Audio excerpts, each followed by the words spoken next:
A paz do Senhor Jesus para todo o povo de Deus. Hoje nós estamos dando continuidade a essa imensa matéria de Cristologia. E gostaria que você se inscrevesse, desse like aí no nosso canal no YouTube, Ministério como Som das Águas. Então, com certeza Deus vai abençoar. E comente, tecle no sininho. E Deus assim vai glorificar o nome dele. Você aí no Brasil pode se inscrever, pode divulgar e vamos honrando esse ministério, porque esse ministério não é apenas meu, mas é nosso, é seu, é da Igreja de Cristo. Vamos todos aprender juntos com as novidades que a teologia tem a nos revelar. E quero vos falar que quero ministrar esse seminário teológico pela internet de forma profunda e mais pontual que seja, com mais clareza, e assim vamos aprendendo a cada detalhe da teologia. A matéria pode demorar, sim, em 50 ciclos, 80, depende muito da imensidão da matéria e com certeza você vai ser um estudante da Bíblia. E a gente tem outras matérias extraordinárias, por exemplo, os pais da igreja, a história da igreja e assim sucessivamente.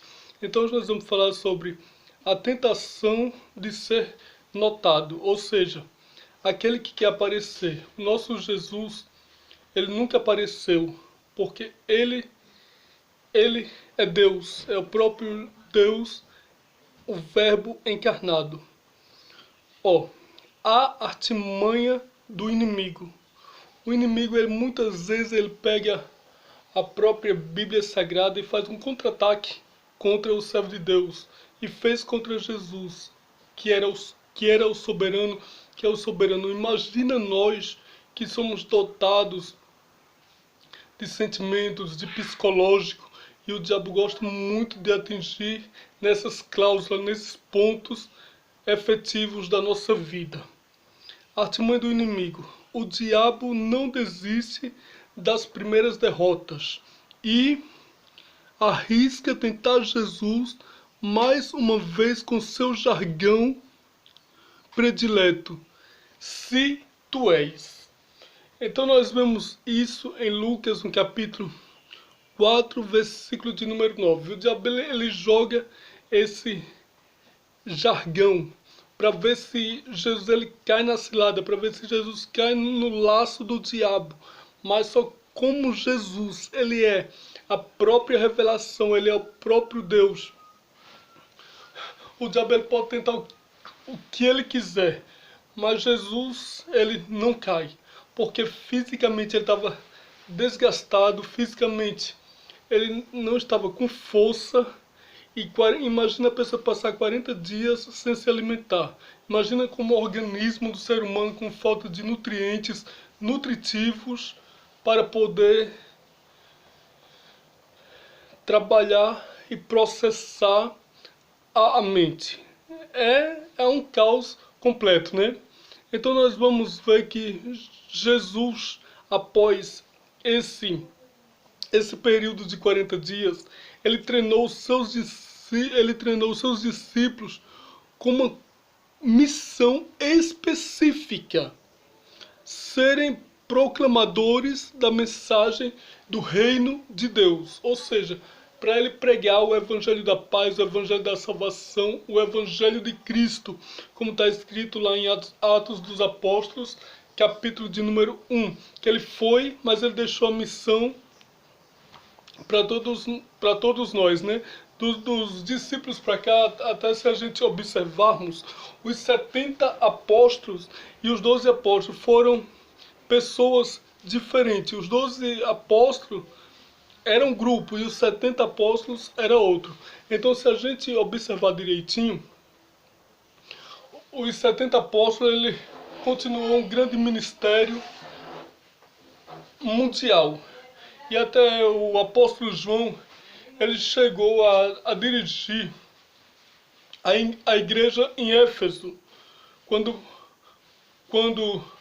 Paulo ele foi, né, estava ali no dia dos apóstolos, quando ele foi para a igreja em Éfeso, ele ele estava dirigindo, né? João estava dirigindo a igreja em Éfeso. Então nós vemos tudo isso aí, é uma coisa muito profunda.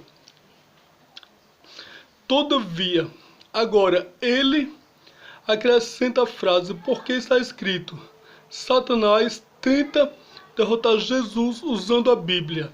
Então nós vemos que o próprio diabo, ele pega a Bíblia para confrontar quem? O próprio dono da Bíblia, né? Imagina, que coisa absurda. Podemos assim dizer que o diabo ele é um besta, ele pega a Bíblia para poder confrontar quem conhece a Bíblia. Imagina o Deus da Bíblia, né? Que é o próprio Jesus, né? Ele é o Senhor da Bíblia, de todas as coisas. Evidentemente que ele usa o Salmo 91, que fala aquele texto, né, que aos seus anjos dará ordem ao teu respeito para te guardar em todos os teus caminhos, para que não tropece com teus pés em pedra. Então o próprio diabo ele pegou esse termo aí e disse que aos teus anjos dará ordem para te guardar, né? Então é coisa absurda que o diabo faz, fora do seu contexto. Então, uma coisa que é fora do contexto, ele vira pretexto. Então Jesus ele já completou a Bíblia ali, dando complemento a um cumprimento do Salmo 91, né, para vigiarmos. Quando a palavra do Senhor tem exatamente o sentido de que o Criador disse.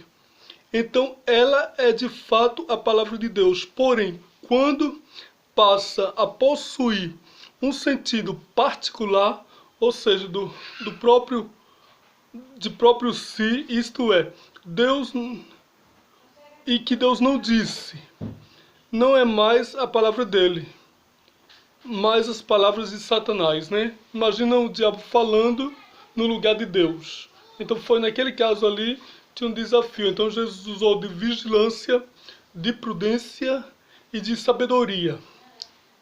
Então essas três coisas, prudência, vigilância e sabedoria, conhecendo a artimanha do próprio diabo. É que Deus não disse. Ele é mais a palavra dele, mais a palavra de Satanás. A Bíblia usada fora do contexto, como fez o diabo e as seitas que ele criou, né? Quem criou? O próprio diabo, as seitas que o próprio diabo criou. Se a gente for olhar aí, é uma seita mais pesada do que a outra. Se nós olharmos no Brasil, o Brasil tem 1.250 seitas. Mas não é a palavra de Deus, mas uma arma do maligno. É preciso muito cuidado quando se vê alguém manifestar a Bíblia. Pode ser que este manuseio não esteja a serviço de Deus, porque até se nós olharmos assim, até o próprio espírita, o macumbeiro, ele pega a palavra de Deus. E hoje em dia os homens pensam que estão fazendo a vontade de Deus e pega versículos isolados para poder fazer algo, para poder dirigir uma seita, dirigir uma denominação que está fora do contexto da Bíblia. Então o importante é ler o texto, examinar o contexto, o sentido histórico, para poder chegar a uma exegese mais profunda e mais correta possível. Desde já fiquem com Deus, Deus abençoe a todos e a paz do Senhor Jesus.